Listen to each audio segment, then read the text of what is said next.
She called herself the greatest of all time. Not a great player, not someone this city should remember fondly, not a contributor who deserved respect on her way out. The GOAT, the greatest of all time for a franchise that, by the time those words left her mouth, had already given her jersey number to someone else. 6 days. That's how long the Chicago Sky took to hand number 5 to an incoming player after the trade closed. No ceremony, no cooling off period, no quiet acknowledgement that 2 seasons had passed and maybe some kind of professional courtesy was owed. They processed the transaction, assigned the number, and kept moving as though the previous chapter didn't require a single backward glance. And the one word that insiders used to describe the mood inside that organization when Angel Reese was finally gone: relief. Not complicated feelings, not a bittersweet moment where a front office wrestles with whether they made the right call. Relief. Clean, immediate organizational relief that spread through a building the moment the deal was official. The return Chicago accepted for a 23-year-old two-time All-Star who had led the league in rebounding in back-to-back seasons was 2 late first-round picks and a second-round swap. People inside the building had a phrase for that compensation package. They called it a bag of Cheetos. Think about what that framing communicates. Not a disappointing return, not a situation where the front office felt they left value on the table and wished they'd pushed harder for more. A bag of Cheetos, the kind of thing you grab because it's there, not because anyone fought over it. The people closest to this situation were so ready to move that the price almost didn't matter. And that tells you more about what was happening inside that locker room than any single incident ever could. And before we go any further, if you're a Caitlin Clark fan and you want to know exactly how her blueprint is quietly reshaping this entire league, hit that like button right now and subscribe so you don't miss what's coming. Because this story connects directly to Indiana, directly to Clark, and directly to why every front office in the WNBA is scrambling to copy what the Fever built. We're going deep on all of it. What you're about to learn is that the Angel Reese Chicago story is not simply about a trade that went sideways. It is not a straightforward narrative of a talented young player who didn't fit a system, or a front office that mismanaged a promising asset, or a personality conflict that could have been smoothed over with better communication. It is something more specific and more revealing than any of those things. It is a case study in what happens when a player confuses the size of her platform with the amount of actual power she holds inside a professional sports organization, and the way her exit reshaped the 2026 WNBA season connects directly to where the real power currently lives, in a blueprint being built in Indiana that every front office is now scrambling to match. But we start in Chicago because that's where the story actually begins. When Angel Reese arrived in Chicago in 2024, the external packaging around her situation looked like everything a franchise builds a future around. She came off an LSU national championship run that had made her one of the most recognizable names in women's college basketball. The Sky handed her a starting spot almost immediately. The marketing infrastructure around her was activated early and aggressively. By every public signal available, the organization was positioning itself to build around her as a centerpiece, not just feature her as a rotation piece or a complementary asset. The story being told publicly was one of investment and belief, a young franchise building towards something real, anchored by a player with the kind of name recognition that drives ticket sales, merchandise movement, and broadcast interest. The kind of story the WNBA wants to tell about its future. The reality inside the building over the next 2 years was almost the direct inverse of what was being sold to the outside world. The friction that accumulated wasn't about playing time, which is typically how these situations surface publicly. It wasn't about contract structure, or role definition, or a coaching staff that failed to deploy a player correctly. According to multiple accounts that eventually made their way to reporters, the core problem was something more fundamental and considerably harder to manage from an organizational perspective. It was about the way Reese treated the people who were already in that building when she walked in. That distinction matters because it tells you something about the nature of what was broken. Playing time disputes can be resolved. Contract grievances have formal mechanisms. Coaching conflicts can be mediated or occasionally solved by moving one party elsewhere. But when the problem is how a player treats the people around her on a daily basis, and when that problem is consistent enough that multiple people start describing a pattern rather than an incident, the organization is facing something that can't be restructured away. You either address it directly or you watch it erode everything you're trying to build. Chicago watched it erode for the better part of 2 years, and then they addressed it directly. But before we get to how they addressed it, we need to talk about the moment that crystallized everything, the single incident that hardened opinion across an entire organization, from the coaching staff through the front office, and made it impossible to look at the situation the same way afterward. Courtney Vanderloot is not a peripheral figure in Chicago Sky history. She is arguably the most respected player in franchise history, full stop. 2 WNBA championships, 5 All-Star selections, the kind of career arc that earns genuine reverence from teammates, coaching staffs, and front offices across the entire league. When she walked into a building, people who had spent decades in professional basketball took her seriously, because she had earned that response through years of sustained excellence and demonstrated commitment to winning. She also made a choice that deserves to be understood in full before we get to what happened next. Vanderloot left the New York Liberty, a championship-caliber organization with a legitimate shot at competing for a title, specifically to come to Chicago.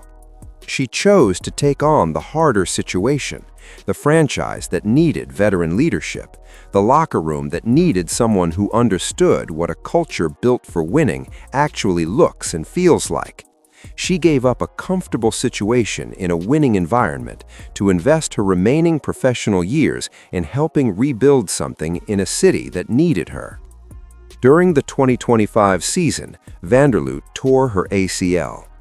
If you have spent any time around professional sports, you know what that kind of injury does to a locker room. It is one of the handful of situations that activates a different kind of collective response, where the professional and personal overlap in ways that matter. Teammates keep things quiet publicly. Supportive things get said in interviews. The player in rehabilitation is given space and solidarity, while the rest of the group closes ranks and focuses on the work. That is the established protocol.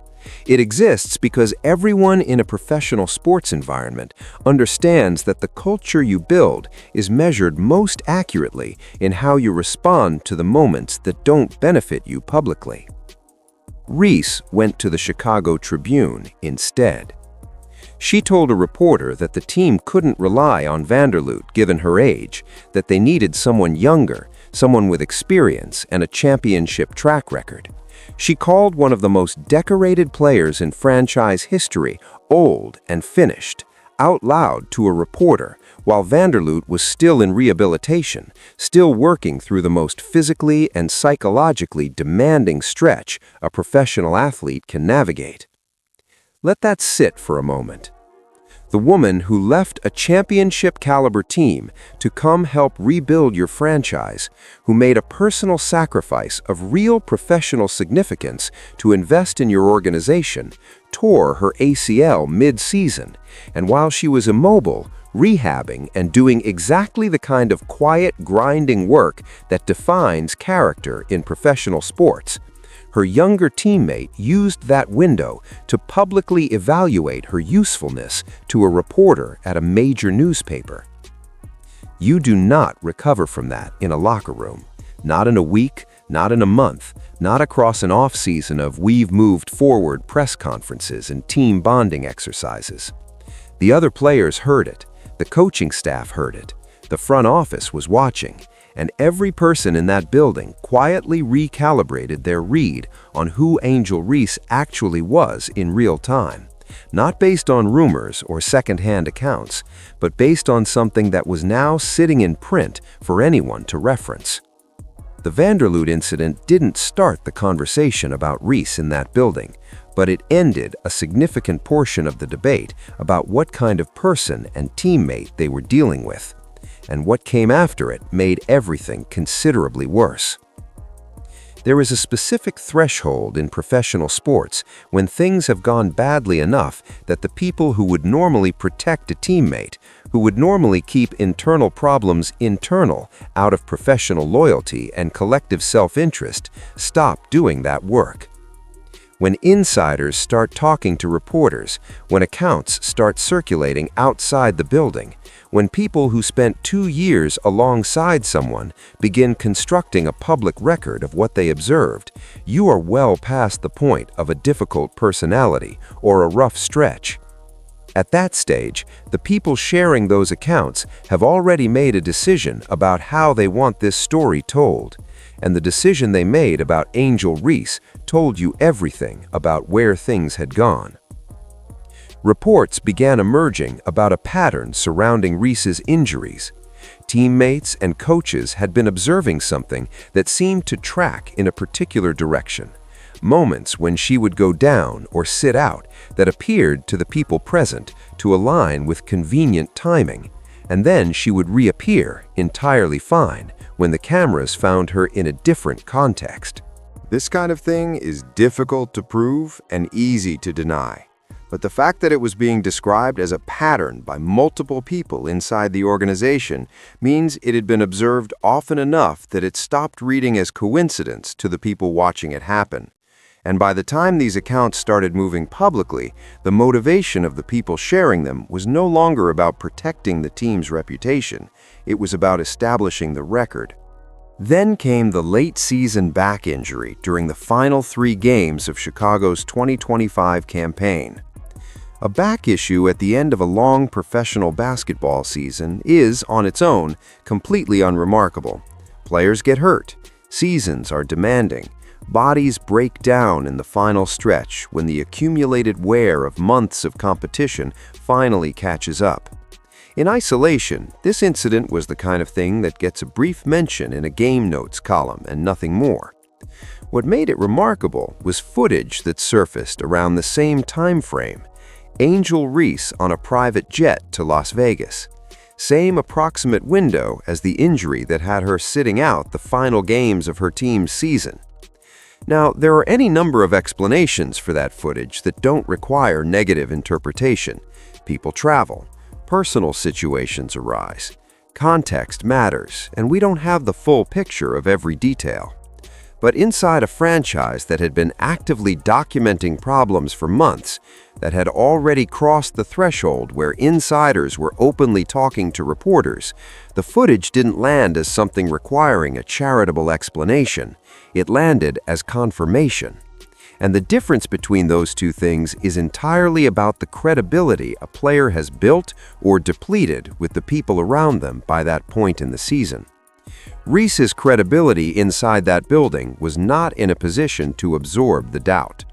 And then there was Camila Cardoso.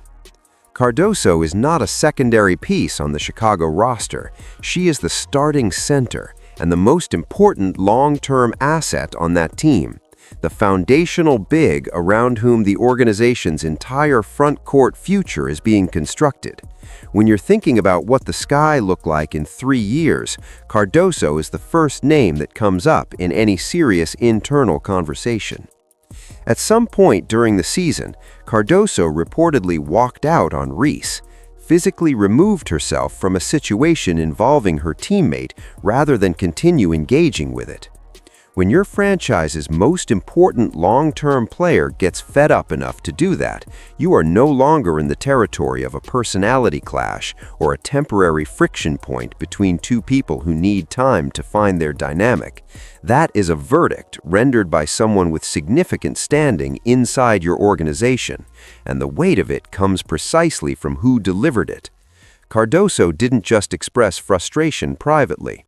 Footage circulated of her visibly disengaging during games, drifting toward the opposing team's bench during dead balls in a manner that reads, to anyone watching closely, like a player who has mentally checked out of the situation she's in and is no longer interested in pretending otherwise.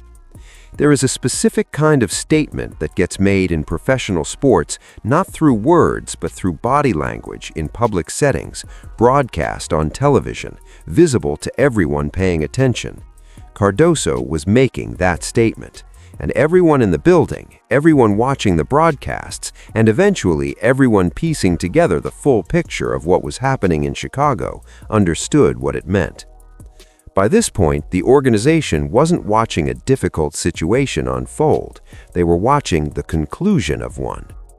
In September 2025, the Chicago Sky suspended Angel Reese for conduct detrimental to the team. That phrase carries specific weight in professional sports. It is not a generic disciplinary term. It is one of the most serious formal designations a franchise can attach to one of its own players, particularly one who had been the centerpiece of the organization's marketing operation for the previous 2 seasons. Franchises don't reach for that language lightly. It creates legal complexity, public relations complications, and the kind of organizational exposure that front offices try to minimize whenever there is a less nuclear option available. The fact that they used it tells you something important about what preceded the decision. This was not a reaction to a single bad week or a flashpoint that escalated faster than anyone anticipated. The Sky's organization had been building an internal case for months before they pulled the trigger on the suspension. They were documenting incidents, compiling accounts, constructing the kind of formal record that protects the organization legally and communicates clearly to anyone who reviews it later that this decision was deliberate, methodical, and supported by a sustained evidentiary foundation. The suspension was the conclusion of a process, not the beginning of one, and that distinction changes how you read everything that followed. Angel Reese's public response to being suspended by her own employer was to tell reporters she might have to move in a different direction and do what's best for herself. This is a fairly remarkable thing to communicate publicly in that specific circumstance. A player who has just been formally disciplined by conduct detrimental to her team, issuing what amounts to an ultimatum about potentially seeking a different situation.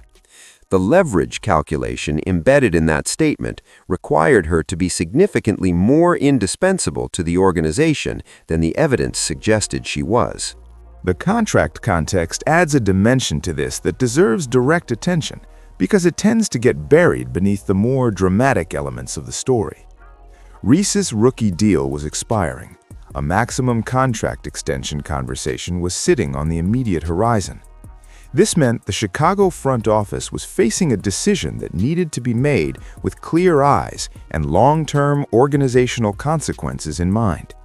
They could commit serious long-term money to a player who had fractured her own locker room, been formally suspended for conduct detrimental to the team, and generated enough internal documentation to support that suspension. Or they could move her while there were still draft assets to collect and use that transaction to reclaim something considerably harder to price on a draft board. Framed that way, 2 late first-round picks and a second-round swap stops looking like a lowball return and starts looking like a calculated exit from a situation that leadership had already decided was fundamentally unworkable. The picks themselves were almost beside the point. Chicago was not pricing a basketball player in that transaction.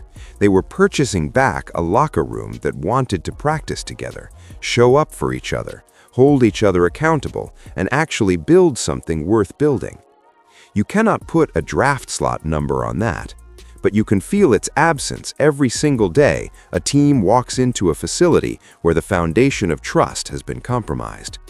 And Chicago had been feeling that absence long enough that by the time the trade closed, the compensation package was secondary to the outcome it delivered. The speed of what followed the trade tells you everything you need to know about how long Chicago had been waiting to make that move. Skylar Diggins Smith chose Chicago. a former all-star point guard with options across the league, the kind of player who has enough standing to be selective about where she takes her career and her reputation, looked at the available landscape and decided the Chicago Sky was where she wanted to be.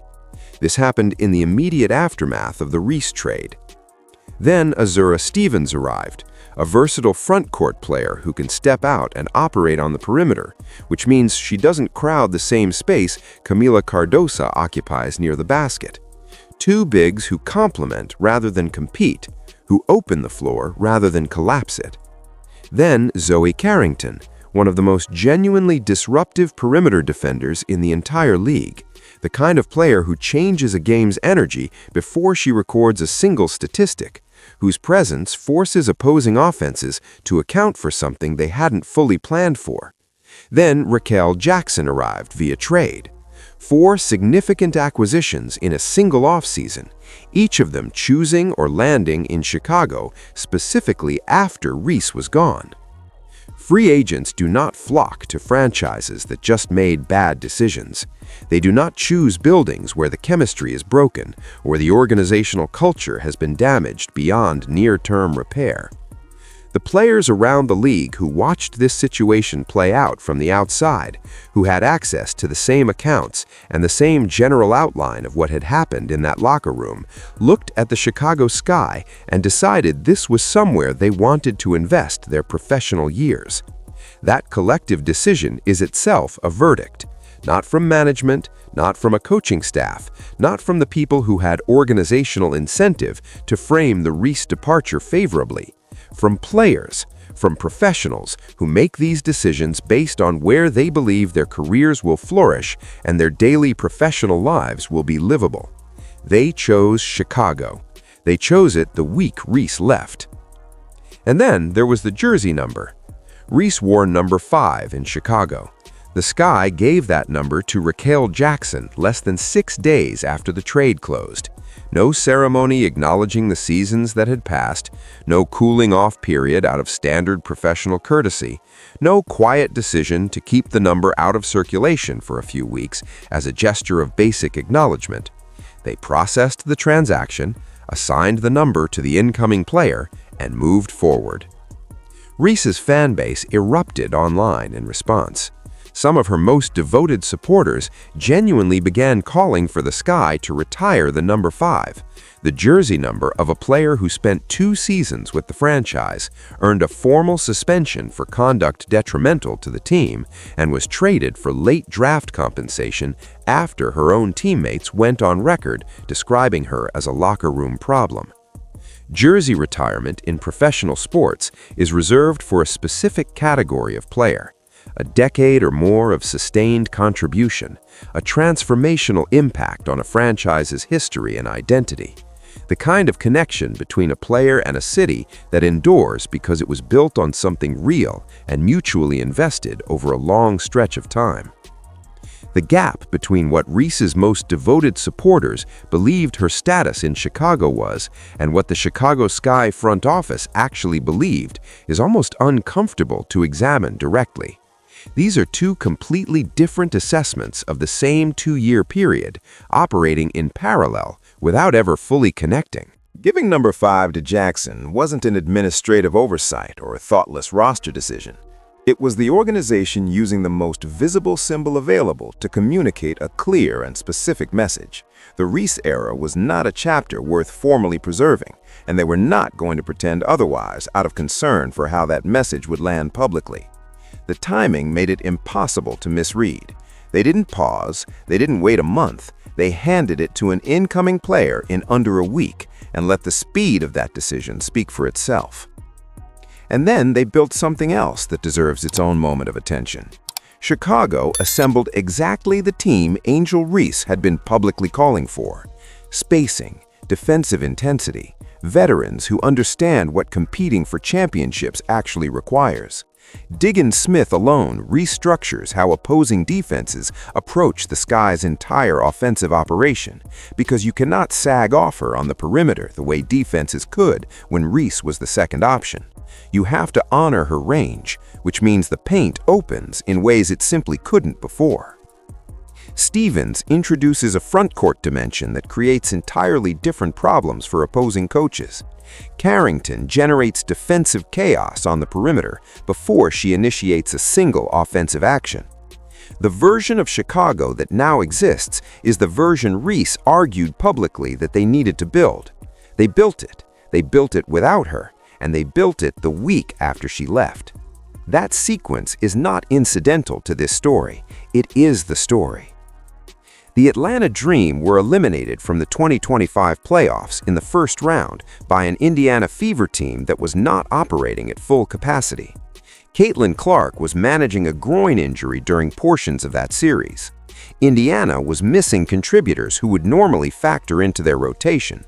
Atlanta faced a compromised opponent in the first round and still lost. The Dream's front office looked at that first-round exit, processed what it communicated about where their roster stood relative to the league's top tier, and arrived at a conclusion. The missing ingredient was a paint-dominant rebounder who had just been traded out of Chicago following a documented locker room implosion, a formal conduct suspension, and nearly 2 years of accumulating internal damage. And they gave up 2 first-round picks to acquire her. The theory Atlanta is operating on deserves to be taken seriously before it gets dismantled, because it is not completely irrational in the abstract. The argument goes something like this. What happened in Chicago was environmentally specific, a culture clash with one particular coaching staff, a personality conflict with specific teammates that wouldn't have occurred in a different dynamic. Something situational that stayed in that building and doesn't necessarily follow a player to a new city with new relationships and a fresh start. Players do sometimes turn corners in new environments. Professional sports history has genuine examples of individuals who found something in a different situation that they couldn't access in the previous one, and whose careers and reputations shifted meaningfully as a result. It is not an irrational principle. What makes it complicated in this specific case is the nature of the evidence trail that preceded the trade. It is long, it is documented in a way that formal suspensions require, and it does not read, when examined in full, like a situational conflict between incompatible personalities in a specific environment. It reads like a pattern, a sustained, consistent pattern that was observed and described by multiple people who spent 2 years inside the same building and eventually stopped being interested in protecting the player it reflected on. The people characterizing it that way were not anonymous outside observers speculating from a comfortable distance. They were coaches, teammates, and front office figures who had direct daily access to the situation.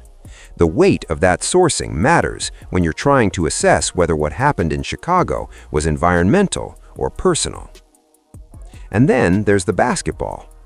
Reese shot 18% from three-point range in 2025. 18%. That number has a specific practical consequence that follows her everywhere she plays, regardless of organizational culture, locker room chemistry, or coaching philosophy. Opposing defenses can simply sag off her on the perimeter. They can pack the paint, load up on the interior defenders, and dare her to beat them from distance with the full confidence that the percentages say she cannot do it consistently. There is no shot chart in the professional game where 18% from 3 is a threat that forces defensive adjustments. It is a green light for opponents to go under screens, load the interior, and protect the basket with additional bodies. Her game is built on offensive rebounding and putbacks, and that carries genuine value in specific contexts. A player who attacks the offensive glass aggressively and converts on second-chance opportunities contributes something real. But it does not stretch defenses. It does not create shot opportunities for teammates by forcing a defender to respect range. It does not open driving lanes for the players Atlanta actually needs to operate freely. Alicia Gray and Ryan Howard are the Dream's primary offensive weapons. They need space. They need driving lanes that are actually available when they initiate, which requires that the defense be spread, that opposing bigs be pulled out of the paint by the credible threat of perimeter shooting, that the interior isn't already crowded before they make their move. That is what elite offensive spacing does for ball handlers and wing scorers. It creates a different game for everyone around them. Brianna Jones is also on Atlanta's roster. The Dream are now running Reese and Jones together in a front court where neither player can force a defender to respect them beyond roughly 8 feet from the basket. Two paint-dominant bigs who don't shoot, sharing the interior space that Atlanta's best offensive players need to be vacant when they attack. The precise space those drives require is now occupied by two players whose value is concentrated in exactly the area that needs to be empty for the offense to function the way the Dream needed to function. Brittany Griner, for all the complications that come with discussing where she is in her career at this point, at least introduced a different kind of threat dimension: post-versatility, a skill set that forced defensive adjustments and created situations opposing teams had to specifically prepare for. Reese doesn't bring that threat dimension. She brings volume rebounding and a history that the Chicago's entire organization, from front office through coaching staff through teammates, was collectively relieved to move away from. And those 2 first-round picks Atlanta surrendered will eventually arrive back in Chicago's hands. The Dream are, in essence, funding the Sky's rebuild from a distance while absorbing all of the locker room risk themselves. Chicago gets a roster full of players who actively chose to be there, who arrived in the aftermath of a situation that had been cleaned up, and who are building something with the kind of collective investment that can't be manufactured through acquisitions alone. Atlanta gets the player that same roster was relieved to see leave, at the cost of 2 first-round picks that will eventually strengthen the organization that moved her. While Chicago was rebuilding and Atlanta was gambling, Indiana was doing something quieter and considerably more consequential. The Indiana Fever's roster construction around Caitlin Clark is the most discussed organizational decision in the NBLWA right now, but the discussion often focuses on the wrong thing. The conversation tends to center on Clark herself, on her numbers and her impact and her marketability, when the more instructive story is what the Fever's front office has done with every other roster decision made in her orbit. Lexi Hall spaces the floor and applies real defensive pressure on the perimeter. She doesn't need the ball in her hands to impact the game, and she doesn't generate the kind of offensive friction that erodes team chemistry across a long season. Aaliyah Boston is a skilled post player who creates within the team structure. She doesn't require isolation possessions to be effective. She doesn't need the ball in spots that conflict with Clark's game. She generates efficiently within the system rather than demanding that the system reshape itself around her requirements. Kelsey Mitchell and Sophie Cunningham move without the ball. They fit around Clark's game rather than competing with it. They don't step on what she does best. They don't create situations where the distribution of possessions becomes a source of interpersonal tension as a long season wears on. Nobody on that roster is demanding touches in positions that step on what Clark does best. That is not the result of good luck in player acquisition or a fortunate alignment of personalities. That is the product of a front office that has studied its best players' game at an extremely granular level and built every subsequent acquisition decision around a single guiding principle: add to her effectiveness, not merely coexist with it awkwardly. Every piece Indiana has added is specifically calibrated to make Clark better, not just compatible in a way that allows both parties to operate without actively interfering with each other. Better, more effective, more dangerous, more difficult for opposing coaches to game plan for. That is the distinction between a good roster and a great one, and it is the distinction Indiana has been executing on with a precision that every other front office in this league is now being measured against. This is the blueprint, and the Indiana Fever's organizational success in constructing it is currently functioning as a referendum on every other front office's decision-making process across the entire league. When you look at Atlanta's acquisition of Reese through this lens, you are looking at a team that moved in almost the direct opposite direction of what Indiana has demonstrated works. Rather than adding pieces that stretch the floor and create space for their best offensive players to operate, the Dream added a piece that compresses the floor and occupies the space those players need to be open when they attack.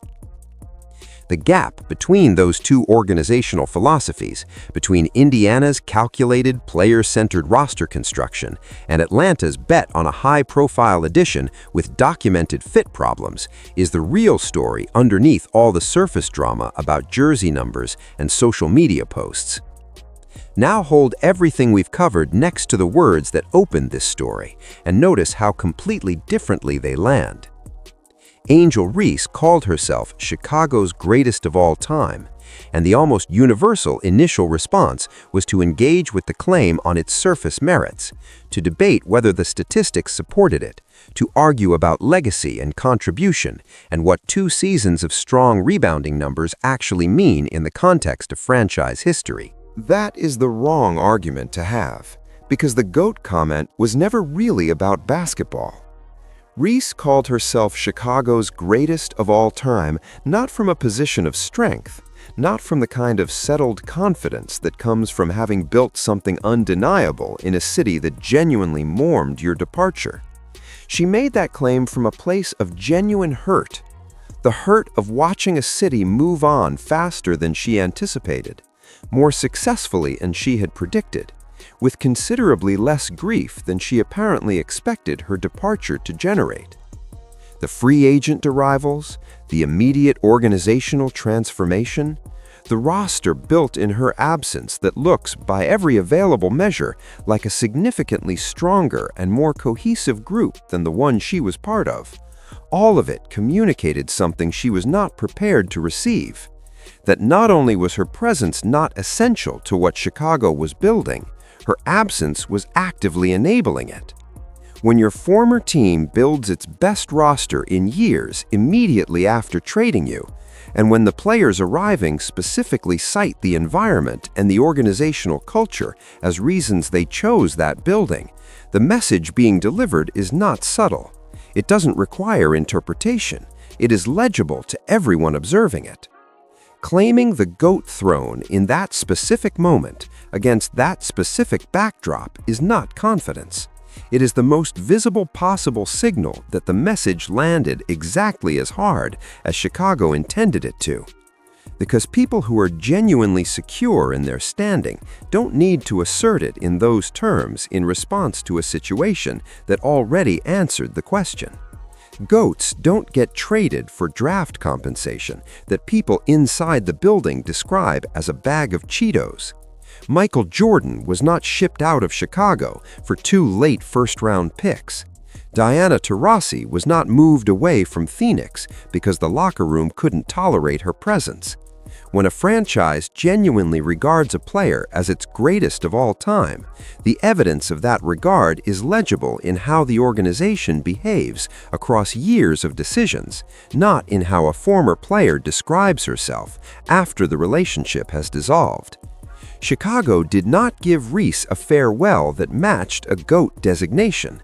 They gave her a jersey number reassigned in under a week, a trade compensation package compared to snack food, 4 immediate high-profile replacements, and an organizational exhale that was audible to everyone paying attention. The acceleration of everything that followed her departure was not incidental. It was the answer, the clearest, most unambiguous answer the organization could have given without saying a single word publicly. And the 2026 season is where that answer gets stress-tested on the court. Everything we've covered here, the documented locker room pattern, the Vanderloot incident, the formal suspension, the contract math, the basketball fit problems, the free agent signals, the Indiana blueprint, all of it has been building toward a 2026 season that will resolve questions no social media post or YouTube comment section can settle. Reese will step onto the court in Atlanta trying to prove that Chicago was wrong, that the rebounding statistics are what actually matter, that the locker room reputation was situational and Chicago-specific, that given the right environment and the right teammates and the right organizational support, the narrative resets and the performance speaks for itself, that the GOAT label will eventually look prophetic rather than defensive. Chicago will be simultaneously making a counter-argument with every game they play, a locker room that actively wants to be there, built around veterans who chose the building after the building was cleaned up, executing on the exact roster philosophy Reese had been publicly advocating for.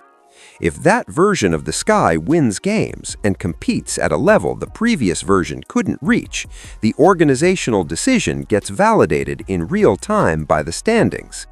And Indiana will keep extending the blueprint, the model that has quietly become the standard against which every other franchise's decision-making is now being measured.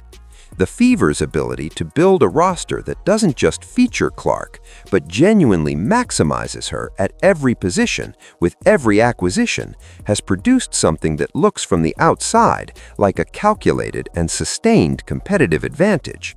Every team in the league is now asking themselves whether their decisions are moving them toward that standard or away from it. The bet Atlanta made is one that Chicago's entire organization, from the people who spent 2 years watching this situation develop through the people who made the final call to move her, collectively decided was not worth taking. They had the most complete possible picture of what that bet involved, and they declined it. Atlanta acquired it willingly for 2 first-round picks. Whether that turns out to be a franchise-altering mistake or a redemption arc that nobody saw coming depends on questions that can't be answered from here. Whether Reese's behavior in Chicago was genuinely environmental, or whether it was a pattern she carries with her. Whether Atlanta's front court construction creates the spacing problems for Gray and Howard that the numbers suggest it will. Whether the locker room in Georgia becomes a different kind of story or the same one continued in a new city. Those questions get answered on the court, in games that count, in front of crowds that will be watching to see which version of this story turns out to be true. What we know right now is this: one organization spent 2 years documenting a problem, made a deliberate and methodical decision to resolve it, accepted compensation that people inside the building compared to snack food because the outcome mattered more than the price, and watched immediate confirmation pour in through free agent decisions, roster construction, and an organizational culture that transformed the moment the source of the friction was removed. Another organization looked at all of that, concluded it was situational rather than structural, and gave up 2 first-round picks to find out if they're right. The 2026 season is the answer to the only question that actually matters in professional sports. Not who was right in the press, not whose social media numbers are larger, not which side of the argument has louder advocates online. Which organization made the correct basketball decision? The court will tell us, and based on everything we've laid out here, you already have a strong enough foundation to make your own assessment before the games begin.